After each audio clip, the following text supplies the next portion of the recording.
हमारे साथ आज मौजूद हैं बेहद खास मेहमान जिनका नाम देश के कुछ चुनिंदा मोटिवेशनल स्पीकर्स में शामिल है, जिन्होंने अपने विचारों से लाखों लोगों की जिंदगी बदल दी। यूट्यूब और सोशल मीडिया प्लेटफॉर्म पर करोड़ों की फैन फॉलोइंग है। तो आइए स्वागत करते हैं जाने माने मोटिवेशनल स्पीकर, लाइफ कोच और युवाओं की खास पसंद सोनू शर्मा से। शर्मा जी, आपका बहुत बहुत स्वागत संसद टीवी में। बहुत बहुत शुक्रिया बुलाने के लिए। आपसे पहला सवाल, इतने लंबे संघर्ष के बाद आप आज जो कामयाबी आपने पाई, तो कितने साल की ये तपस्या है और किसी को कामयाबी पाने के लिए कितने साल अपनी लाइफ में सही टाइम जो झोंकने चाहिए एक तरह से, वो क्या टाइम होगा? मुझे करीब करीब ऐसा मान के चलिए कि 23-24 साल हो गए। 98 आई डिड माई ग्रेजुएशन और 98 के बाद फिर मैं तब से सड़क पर ही हूँ। कोई 24-25 साल का सफ़र है सड़क के ऊपर धक्के खाने का। और जो शुरुआत के किसी भी यूथ के 5 से 6 साल होते हैं वो मेरे लिए बहुत इंपॉर्टेंट है। जो अर्ली स्टेज ऑफ एफर्ट्स है ना, जो जब वो कॉलेज पास करता है या कभी पहली अपनी जॉब में जाता है या कोई पहला बिजनेस स्टार्ट करता है या कोई भी पैसा कमाने का पहला एक्टिविटी शुरू करता है, तो पहले 5 साल जो हैं वो बहुत इंपॉर्टेंट हैं। वो ऐसा ही है कि जब आप बहुत बड़ा मकान बनाना चाहते हैं तो जो शुरुआत की नींव है, जो बेस, जो फंडामेंटल्स हैं, वो बहुत इंपॉर्टेंट रोल प्ले करते हैं। अगर पहले 5 साल उसकी ज़िंदगी संघर्ष से भरी हुई है तो मुझे ऐसा लगता है कि बाकी की ज़िंदगी उसकी आराम से निकल जाती है। और पहले 5 साल अगर उसकी ज़िंदगी मौज मस्ती वाली है तो बाकी की ज़िंदगी फिर संघर्ष भरी रहती है। तो मेरा ऐसा मानना है कि पहले 5 साल बहुत संघर्ष होना चाहिए। तो वो कौन सा टाइम था जब सोनू शर्मा को लगा कि लाइफ में पैसा बहुत ज़रूरी है? कोई ऐसी बात जो तो पहले दिन से पता था कि पैसा बहुत ज़रूरी है, क्योंकि जब मैं ग्रेजुएशन करके घर पहुंचा 98 में, तो पढ़ाई लिखाई में तो मेरा वैसे ही बहुत हाथ टाइट था। तो जब पापा को बड़ी उम्मीद थी कि मैं इकलौता लड़का हूं कि कुछ करेगा ज़िंदगी में, और मैं उनकी हर उम्मीद पे पानी फेर ही रहा था पिछले कई सालों में। तो जब मैं ग्रेजुएशन करके घर पहुंचा तो मुझे याद है अभी भी कोई 24-25 साल हो गए, तो बहुत मुश्किल से बाला टली हमारी। तो हमने पापा को डिग्री दिया कि फाइनली पापा हम पास हो गए, खुशियाँ मनाइए, अब हम आपको डिग्री दे रहे हैं, आप हमारे को कुछ रिटर्न गिफ्ट करिए। तो he smiled, he went to the room, came back after 5-10 minutes. कुछ कागज़ थे उनके हाथ में, उन्होंने मेरे हाथ में दिए। तो मैंने बोला पापा ये क्या है? तो बोला हम पे 5 लाख का कर्जा है जो तुझे उतारना है, ये हमारी तरफ से तुझको ग्रेजुएशन का तोहफा है। तो वो जो पहला स्टार्टिंग थी ज़िंदगी की, तो वो स्टार्टिंग कर्जे के साथ शुरू हुई 98 में, 25 साल पहले। तो आप समझ लीजिए कोई 20 साल का लड़का रहा होगा, और आज से कोई 25 साल पहले ये अमाउंट बहुत बड़ा था। सबसे बड़ा सपोर्ट सिस्टम परिवार में पिता, माता, पत्नी, किसका आप मानते हैं? सबसे बड़ा सपोर्ट सिस्टम है परिवार में जॉइंट फैमिली का। टू बी वेरी ऑनेस्ट, अगर आप मुझसे पूछें कि सबसे बड़ा सपोर्ट सिस्टम क्या है, तो वो संयुक्त परिवार का है। कि हम लोगों का जॉइंट फैमिली है। मेरे चाचा जी, उनकी बेटियाँ, मेरी चाची जी, हम लोग सब साथ में रहते हैं। तो वो सपोर्ट सिस्टम सबसे बड़ा है, जो आजकल के टाइम में लुप्त होता जा रहा है। सब लोग न्यूक्लियर फैमिली में रहना पसंद करते हैं, लेकिन मुझे ऐसा लगता है जो जॉइंट फैमिली के एडवांटेजेस हैं वो बहुत बड़े हैं। और वो तब पता चलते हैं जब आप कभी ज़िंदगी में किसी मुसीबत में, किसी परेशानी में, या टफ टाइम आता है ज़िंदगी में, तब बहुत सारे लोग होते हैं आपके साथ जो आपको बोलते हैं कि चिंता मत करो, हम तुम्हारे साथ हैं। कामयाबी में कहते हैं कर्म बहुत काम करता है, उसके साथ साथ आपका स्पिरिचुअली कनेक्शन अगर देखा जाए, और आशीर्वाद बड़ों का, ये कितना मैटर करता है खासकर आपके लिए? बहुत मैटर करता है। मैं तो अपने वीडियोज़ में भी और लोगों से बार बार एक ही बात बोलता हूँ कि अगर आपके फादर, आपके मदर आपको लेकर खुश नहीं है ना, तो आप दुनिया में कभी भी कुछ नहीं कर सकते। आप दुनिया जीतने निकले हो लेकिन घर से हारे हुए हो तो बात बनेगी नहीं। सबसे पहले तो जहाँ आप रहते हैं, जहाँ जिन्होंने आपको पैदा किया है, उनको खुश करना बहुत ज़रूरी है। वो खुश हो जाते हैं तो दुनिया खुश करनी आसान होती है। लेकिन मालूम चलता है कि दुनिया तो जीतने निकल गए, लेकिन अपने घर के संबंध ही लोगों के ठीक नहीं हैं। तो एक व्यक्ति की, सामाजिक व्यक्ति की जिम्मेदारी और जवाबदेही आप किसको किसको मानते हैं? परिवार को, समाज को, देश के प्रति? मैं तो देखो, मैं तो सबसे पहला ये मानता हूँ, मतलब पर्सनली मेरे को ये लगता है कि जो आपके फादर मदर है ना, उनको लेकर आपकी जिम्मेदारी और जवाबदारी सबसे ज़्यादा होनी चाहिए। क्योंकि at the end of the time पैदा किया है उन्होंने, पाल पोस के बड़ा किया है, 17, 18, 20, 21 साल खिलाया पिलाया है, खून पसीना एक किया है, और बहुत कुछ ऐसा किया है जो माँ बाप के अलावा कोई नहीं कर सकता। ठीक, तो सबसे बड़ी जवाबदेही तो उन्हीं की तरफ है यार, कि वो आपके काम से खुश हैं कि नहीं है, उनको आपको देखकर प्राउड होता है कि नहीं होता। जब वो आपके बारे में बाजार में किसी से कुछ सुनते हैं तो उनकी आंखें झुकती हैं या उनका सीना चौड़ा हो जाता है कि यार कोई हमारे बेटा या बेटी के बारे में ऐसी बात कर रहा है। तो मुझे पर्सनली ऐसा लगता है कि जो फादर मदर है ना, उनकी नज़र में आपकी इज्जत अच्छी होना बहुत ज़रूरी है। आपने कहीं ऐसा भी कहा कि असली कामयाबी तो वो है जिस दिन आपकी औलाद यानी आपकी संतान ये कहे कि मुझे अपने पिता जैसा बनना है। हाँ, मैं तो हमेशा ही बोलता हूँ यार कि आजकल बच्चों से पूछो तो आप क्या बनना चाहते हैं, तो कोई बोलेगा सचिन तेंदुलकर, कोई बोलेगा विराट कोहली, कोई बोलेगा अमिताभ बच्चन। बाप जैसा कोई नहीं बनना चाहता। तो मैं चाहता हूँ कि बच्चे अपने बाप में रोल मॉडल ढूंढ लें। वो पैसा ना भी हो आपके पास, पैसे से मतलब नहीं है, मतलब वो बाप को देख के उनको लगना चाहिए कि इंसान हो तो ऐसा यार। हो सकता है पैसे ना हो, लेकिन जिस तरीके से वो परवरिश कर रहा है, जिस तरीके से टाइम दे रहा है अपने बच्चों को, और जिस तरीके से उनका टेक केयर कर रहा है, उनको लगना चाहिए यार कि अगर बाप हो तो ऐसा हो। इसके पास पैसे तो नहीं है ज़्यादा, लेकिन वो जिस तरीके से हमको पाल पोस रहा है वो रोल मॉडल है हमारा। Role model. आपकी पढ़ाई कहाँ से हुई, और पढ़ाई से जुड़ी हुई एक और बात है सीखने की प्रक्रिया, वो मैं बाद में बात करूँगी। पहले आप थोड़ा सा हमें बताइए कि आपकी पढ़ाई कहाँ से हुई, जस्ट ब्रीफ में। मैं 12th तक तो एक ही स्कूल में था, हमारे फरीदाबाद में जहाँ मैं रहता हूँ, एक स्कूल था दयानंद पब्लिक स्कूल, और 95 में हम लोगों ने 12th किया। फिर उसके बाद DAV कॉलेज चले गए, फिर हम लोग चले गए कुरुक्षेत्र यूनिवर्सिटी, वहाँ M.Com करने के लिए आधी अधूरी करी, फिर मन छूट गया, फिर आके जिम्मेदारियाँ इतनी थी कि काम में घुस गए, तो फिर सड़क पे उतर गए पैसा कमाने की होड़ के अंदर। तो मतलब ये तो साफ हो गया कि ज़रूरी नहीं है कि बहुत सारी डिग्रियां हो तो इंसान कामयाब हो। ऐसा नहीं है, मैं तो ऐसा नहीं बोलता कि पढ़ाई लिखाई ज़रूरी नहीं है, मैं कहता हूँ बहुत ज़रूरी है, लेकिन ये सिर्फ एक पैमाना नहीं है। मतलब मैं अगर ऐसा बोल दूं कि पढ़ाई लिखाई ज़रूरी ही नहीं है तो भी गलत होगा, लेकिन ये सिर्फ एक पैमाना नहीं है, मैं ये भी बात बोल रहा हूँ। पढ़ाई लिखाई बहुत ज़रूरी है, ऐसा नहीं है भाई। मान लेते हैं लोग एग्जांपल देते हैं कि सचिन तेंदुलकर पढ़े लिखे नहीं है लेकिन कामयाब हो गए, ऐश्वर्या राय पढ़ी लिखी नहीं है लेकिन कामयाब होगी, लेकिन ऐसा तो नहीं है ना कि उन्होंने बच्चों को नहीं पढ़ाया। उन्होंने तो बच्चों को पढ़ाया है ना। जितने भी लोग का एग्जाम्पल लोग देते हैं कि धीरूभाई अंबानी पढ़े लिखे नहीं थे लेकिन कामयाब हो गए, लेकिन क्या उन्होंने बच्चों को पढ़ाया? तो जवाब है हाँ। अगर उनको यही लगता कि बिना पढ़ाई के ही कामयाब हो जाता है तो बच्चों को काहे को पढ़ाते? तो पढ़ाई लिखाई बहुत जरूरी है, लेकिन साथ साथ मैं ये भी कह रहा हूँ कि अगर नहीं भी है तो ये पैरामीटर नहीं है। बिल्कुल, दोनों अलग अलग चीजें हैं। अगर हो रही है पढ़ाई बहुत अच्छी बात, नहीं हो रही, नहीं मन लग रहा तो मायूस होने की जरूरत नहीं है। तो हुनर की बात करें अगर, सीखने की प्रक्रिया, क्योंकि हुनर हर किसी में अपना अपना हुनर होता है और जितना वो निखारता है वो उसी क्षेत्र में अच्छा करता है। तो एक तो पहली बात कि घर से ही माँ बाप को ये जानना कि हमारे बच्चे का क्या हुनर है, और किसी भी बच्चे को खुद भी ये पता होना कि हम किस फील्ड में एक्सेल कर सकते हैं। तो पढ़ाई के साथ साथ सीखने की जो प्रक्रिया है वो कामयाबी की तरफ जाती है। आप कैसे देखते हैं? मैं थोड़ा सा इस पर ब्लंट हूँ।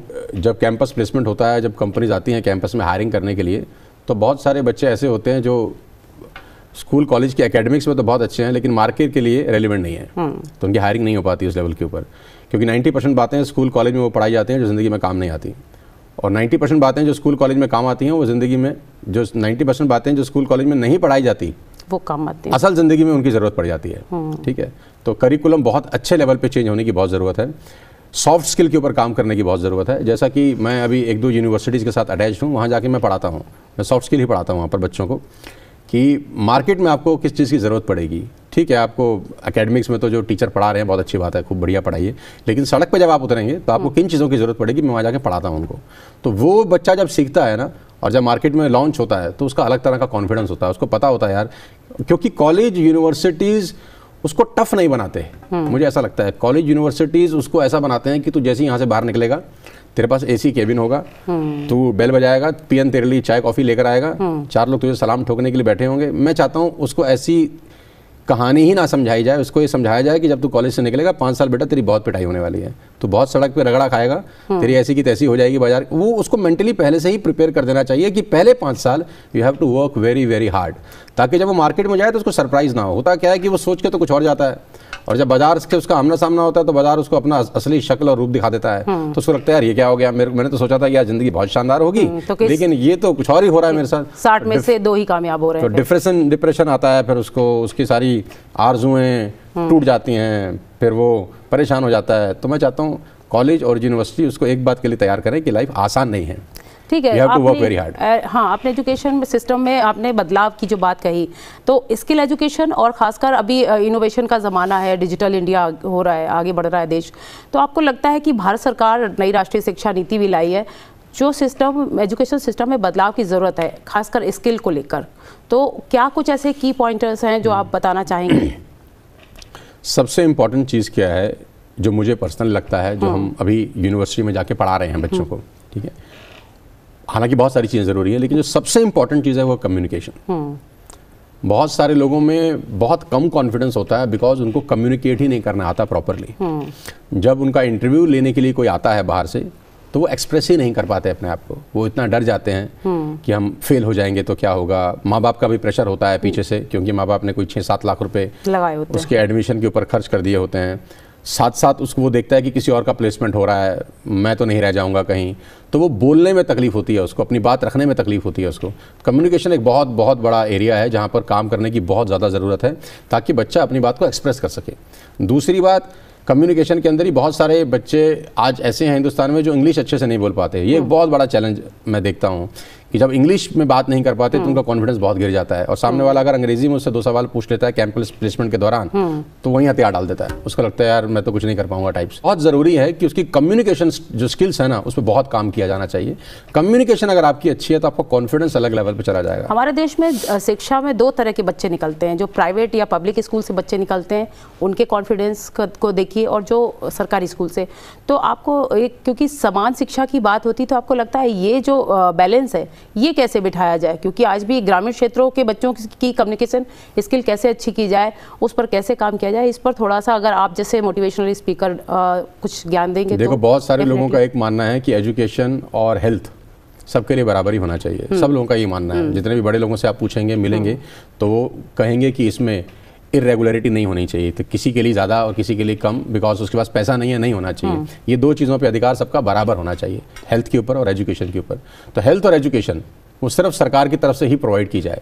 सब बच्चे एक ही स्कूल में पढ़ें, सबका इलाज एक जैसा ही हो, तो ही एक तरीका है कि सब लोग को बराबर मौका मिलेगा आगे बढ़ने का। बहुत सारे बच्चों को तो प्रिविलेज है, अब तो इसी कमरे में बैठ के पढ़ रहे हैं तो उनको कोई परेशानी नहीं है, कोई टेंशन नहीं है। और सरकारी स्कूलों और कॉलेज की हालत तो किसी से छुपी है नहीं, वहाँ टाट लगा के बच्चा पढ़ रहा है, मक्खियाँ भिन भिन आ रही हैं, तो क्या तो पढ़ेगा और क्या उसका फोकस होगा और क्या उसका माइंडसेट होगा। अदरवाइज मत लीजिएगा, लेकिन सच यही है। सच ये है। और हम और आप जिस परवरिश से आते हैं जहाँ से, तो हमने बहुत सारी चीज़ें ज़मीनी स्तर पर भी देखी है कि जब यूपीएससी की तैयारी करने बच्चा आता है या किसी कंपटीशन की तैयारी, तो वहाँ हर घर से एक ही जगह पर आकर के बच्चे बैठ जाते हैं।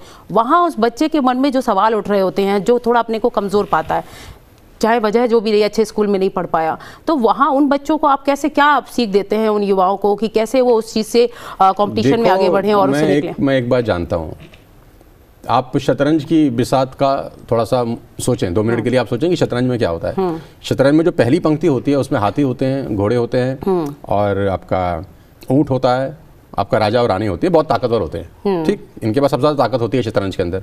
और दूसरी पंक्ति में प्यादे होते हैं, ठीक, जिनमें उनके मुकाबले बहुत कम ताकत होती है। तो एक ही शतरंज की बिसात है, कुछ लोग बहुत ताकतवर हैं और कुछ लोग कंपैरिजन में कमजोर हैं। लेकिन इसमें प्रॉब्लम क्या है कि खेल के अंत में हाथी हाथी ही रहेगा, घोड़ा घोड़ा ही रहता है, ऊंट ऊंट ही रहता है, राजा रानी ही रहते हैं।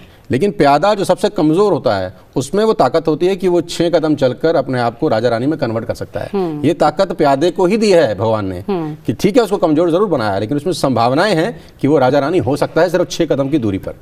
हाथी हाथी रहेगा, वो राजा नहीं हो सकता, वो घोड़ा नहीं हो सकता, ऊंट ऊंट ही रहेगा, राजा रानी ही रहेंगे, वो बदल नहीं सकते। लेकिन प्यादे में वो पॉसिबिलिटीज़ हैं कि वो 6 कदम चले तो वो राजा रानी में अपने आप को कन्वर्ट कर सकता है।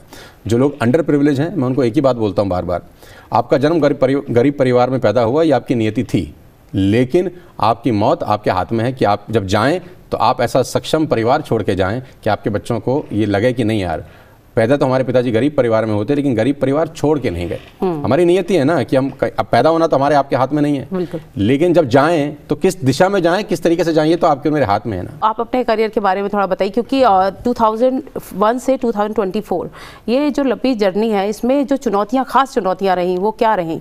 बहुत चुनौतियाँ थी, चुनौतियाँ थी, अभी तक चुनौतियाँ ही हैं। वो दिख रही है आपकी जड़ता और सहजता से।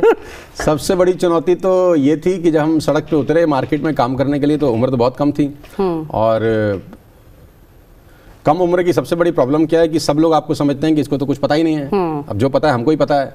तो दिल्ली एनसीआर में जहाँ हम रहते हैं, यहाँ बड़े बुद्धिजीवी लोग मिले हमारे को। बुद्धिजीवी से मेरा मतलब ये है कि उनके पास हर बात का जवाब था कि बेटा हमें मत बताओ, हमें सब पता है, हमने दुनिया देखी है, हमारे बाल सफ़ेद ऐसे ही थोड़ी ना हो गए। ऐसे ऐसे डायलॉग हमको खूब सारे होलसेल में क्या कहते हैं मिले सुनने को।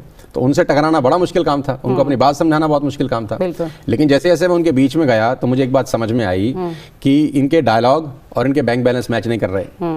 ये डायलॉग के हिसाब से तो उनको आरबीआई का गवर्नर होना चाहिए था, इतनी अकल नॉलेज इसको है, लेकिन इसका बैंक बैलेंस कुछ और बोल रहा है। तो मुझे मालूम चला कि इनके पास नॉलेज तो है, एग्जीक्यूशन नहीं है। खाली नॉलेज होने से आपको पैसा नहीं आता, आपको उस नॉलेज को एग्जीक्यूट करना भी आना चाहिए। आपके पास दुनिया भर का ज्ञान है लेकिन आप इंप्लीमेंट ही नहीं कर रहे तो वो ज्ञान आपके लिए एसेट थोड़ी लायबिलिटी है। तो मुझे वहाँ से लोगों के बारे में थोड़ा थोड़ा समझ में आना शुरू हुआ कि सिर्फ जानकारी होने से कुछ होता नहीं है। आपके पास कम जानकारी है और आप इंप्लीमेंट कर रहे हैं वो ज़्यादा अच्छा है, बजाय आपने 100 किताब पढ़ रखी है और आप कुछ कर नहीं रहे। लक्ष्य जो है वो सही होना चाहिए, निर्धारित होना चाहिए, रास्ता पता होगा तभी सही पहुंच पाएंगे। हाँ, और आपको इम्प्लीमेंट करने आना चाहिए। नेटवर्क मार्केटिंग में कैसे आना हुआ आपका, क्योंकि आज तो आप उस नेटवर्क मार्केटिंग से ही जुड़े हैं बाय प्रोफेशन, तो इस फील्ड में कैसे आना हो गया? मुझे मेरा एक फ्रेंड ले गया था फिक्की ऑडिटोरियम, मुझे अभी भी याद है। फिक्की में एक ऑडिटोरियम था, तो खैर वो तोड़ ताड़ दिया शायद उन लोगों ने। तो कोई 30 रुपये का टिकट था किसी प्रोग्राम का। तो मैंने बोला मैं तो पैसे दूंगा नहीं, तेरे को देने पड़ेंगे मेरे पैसे। तो उसने बोला मैं तेरे पैसे दे दूंगा, तू चल तो सही एक बार। तो वो ले गया मुझे वहाँ पर। तो मैं कोई पीछे वाली रो में कहीं मुझे उसने बैठा दिया। तो जब मैं गया तो 600-700 लोग वहाँ पर बैठे हुए थे। तो मैंने पहली बार तो 600-700 लोगों को एक साथ किसी ऑडी के अंदर बैठा हुआ देखा। तो कोई अंग्रेज़ था वहाँ पर, कोई फॉरेन की कंपनी थी बाहर की शायद। तो कोई अंग्रेज़ था, जब वो आया स्टेज के ऊपर तो लोग बड़े सारे ताली वाली उनके लिए बजाने लग गए। सीटियाँ थी उनके पास, उन्होंने विसल करना शुरू कर दिया। बड़ा रिकॉर्ड, रिकॉग्निशन, बड़ी इज्जत उस व्यक्ति को मिलने लगी। तो मैं पीछे बैठा सोच रहा था कि काश मेरी ज़िंदगी में कभी ऐसा दिन हो सकता है कि हमारे लिए भी कोई ऐसी ताली बजाए, सीटी बजाए। तो वहाँ से एक क्या बोलते हैं वो स्पार्क पैदा हुई कि यार ऐसा ज़िंदगी हो तो बड़ा अच्छा लगेगा यार, कि कोई हमारे लिए भी कभी ताली बजाएगा। अभी तो गाली दे रहे हैं सब लोग। तो वहाँ से एक छोटा सा स्पार्क पैदा हुआ कि मुझे भी कुछ ऐसा करना है यार, कि जब मैं स्टेज पे जाऊँ तो मेरे लिए भी कोई ताली बजाए, मेरे लिए भी कोई सीटी बजाए, मुझे भी कोई पहचाने। तो मुझे लगा कि ये एक रास्ता है जहाँ से ये चीज़ें हो सकती हैं, पैसे भी आ सकते हैं, और ये इज़्ज़त वाला जो डिपार्टमेंट है ये भी अच्छा हो सकता है। बिल्कुल सही कहा आपने, इज़्ज़त की बात की कि लाइफ में आप क्या मानते हैं असली कामयाबी क्या है? सम्मान, पैसा, रुतबा, या देखो पैसा बहुत ज़रूरी है। मैं इस बात को बिल्कुल मानता हूँ कि पैसा बहुत ज़रूरी है। इज्जत भी ज़रूरी है लेकिन पैसा बहुत ज़रूरी है। पैसा लेकिन साथ साथ किस तरीके से कमाया जा रहा है ये उससे भी ज़्यादा ज़रूरी है। पैसा होना इंपॉर्टेंट तो है ही, लेकिन आपने पैसा कैसे कमाया वो ज़्यादा बड़ा इंपॉर्टेंट काम है। अब पैसा तो वो भी कमा रहा है जो क्या कहते हैं गुटखा पान तंबाकू बेच रहा है, पैसा वो भी कमा रहा है जो किताबें बेच रहा है। ठीक, दोनों ही पैसा कमा रहे हैं, लेकिन ये तय होगा कि जो गुटखा पान तंबाकू जैसे प्रोडक्ट बेच रहा है वो ज़्यादा ही पैसे कमाता होगा शायद उनसे जो किताब बेच रहा है। लेकिन मेरे लिए इंपॉर्टेंट ये है कि आप पैसा कैसे बना रहे हैं।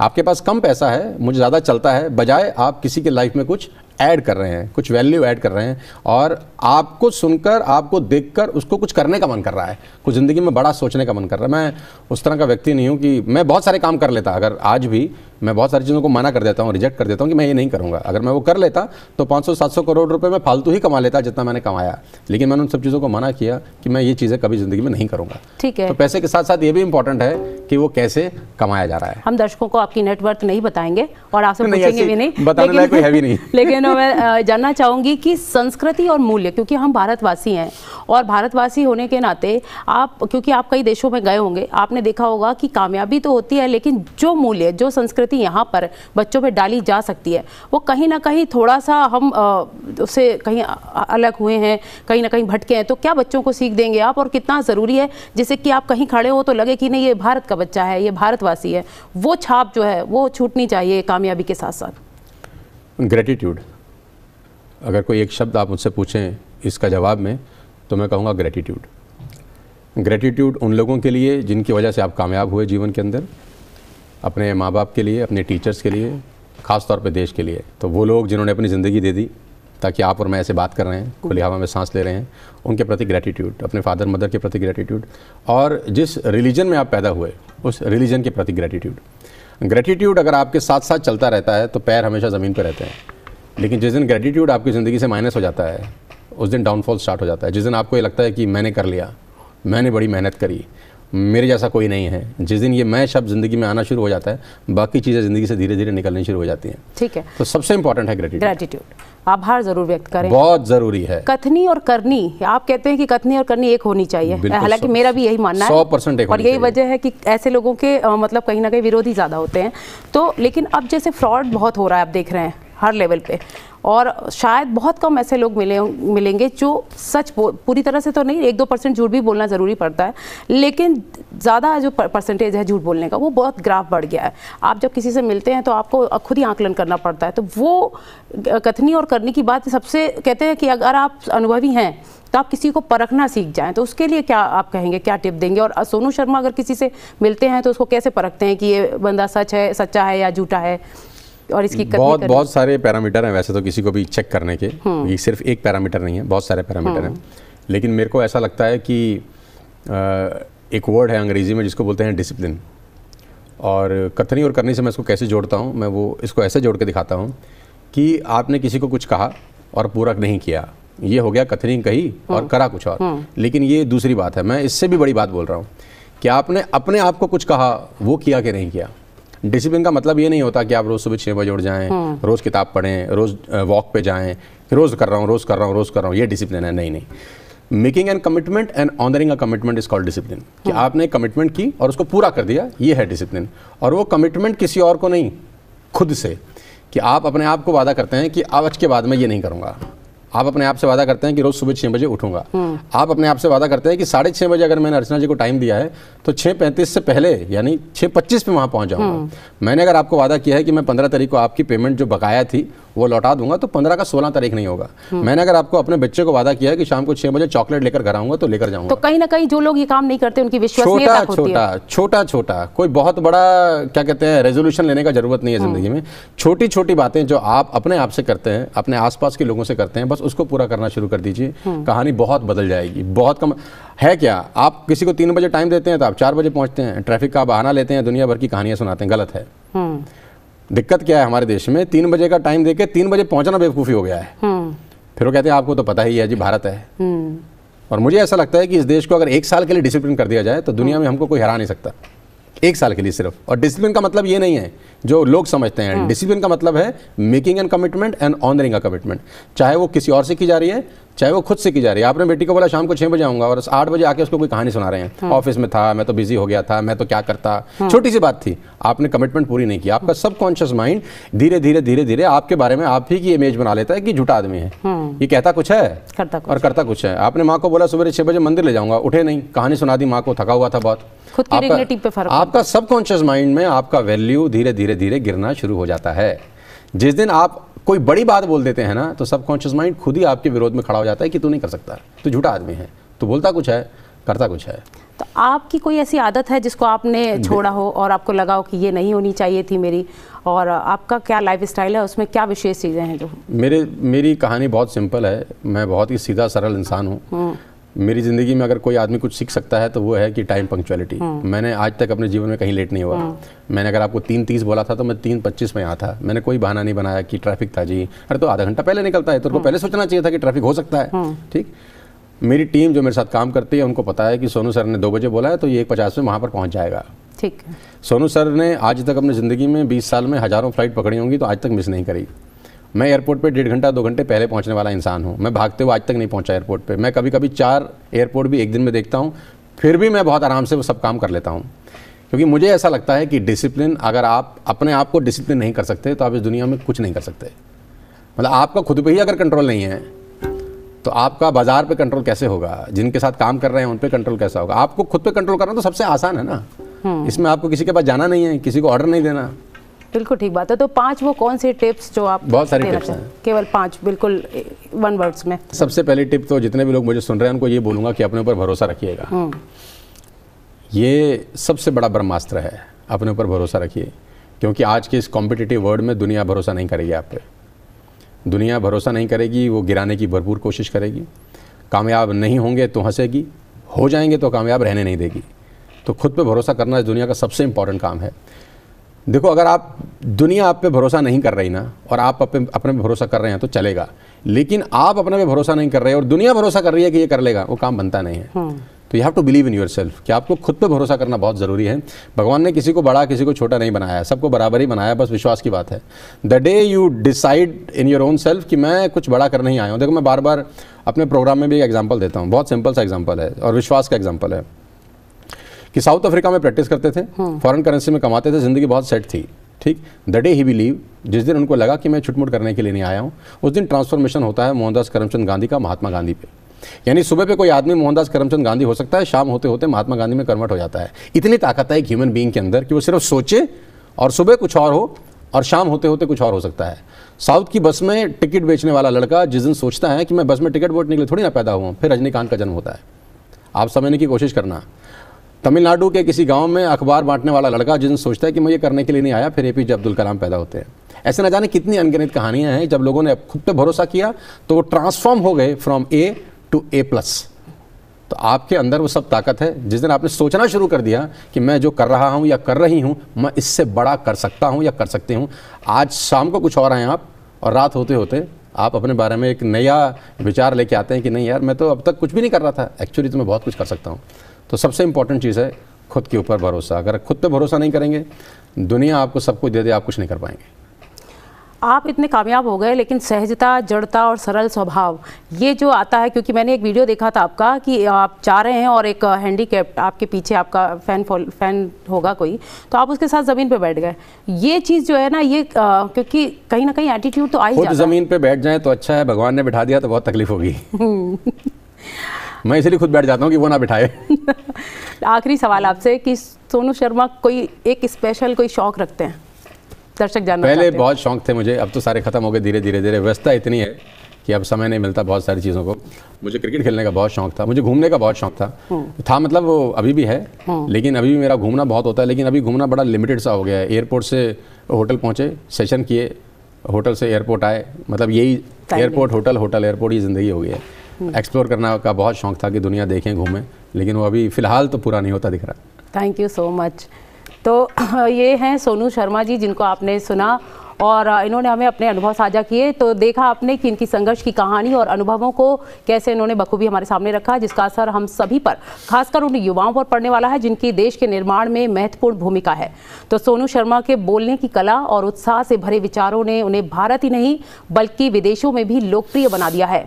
सोनू जी, आप यूं ही आगे बढ़ते रहें और लोगों का मार्गदर्शन करते रहें। बहुत बहुत शुभकामनाएं। संसद टीवी से बातचीत के लिए आपका बहुत बहुत धन्यवाद। बहुत बहुत धन्यवाद आपका।